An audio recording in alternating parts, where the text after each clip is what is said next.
Si Pangulong Ferdinand Marcos Jr. naman at ang Pangulo ng South Korea ay pinangunahan yung business forum at may layunin po ito na palakasin ang kalakalan ng dalawang bansa at iba pang mga aktibidad. Alamin natin yan sa ulat ni Bombo Annalise Soberano.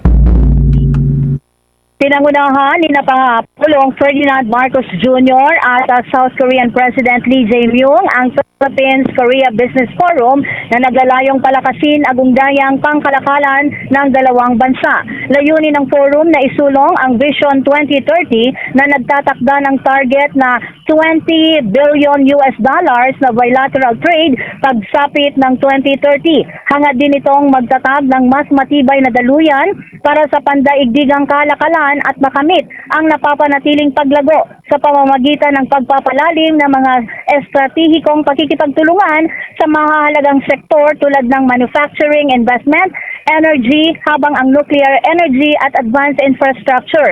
Ang forum ay mahalagang hakbang upang higit pang mapatatag ang ugnayang pang-ekonomiya ng Pilipinas at South Korea.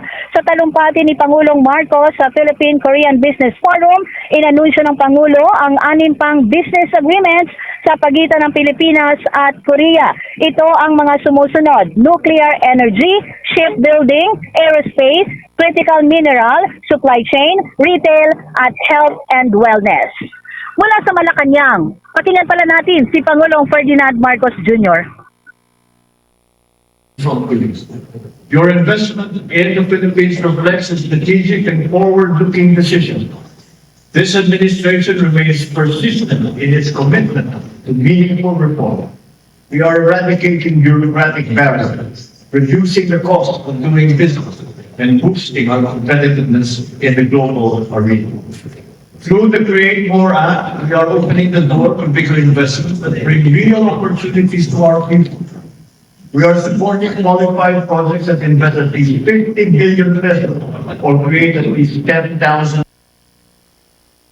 Si Pangulong Ferdinand Marcos Jr. Bombo Annalise Montaño Soberano nag-uulat. And this is Bombo Radio Philippines, the #1 and most trusted source of news and information. Basta Radio, Bombo! For the most trusted source of news and information, visit our website at www.bomboradio.com. Follow us on Bombo Radio mobile app, Facebook, YouTube, TikTok, and X, formerly Twitter. Like, share, and stay connected. Anytime, anywhere.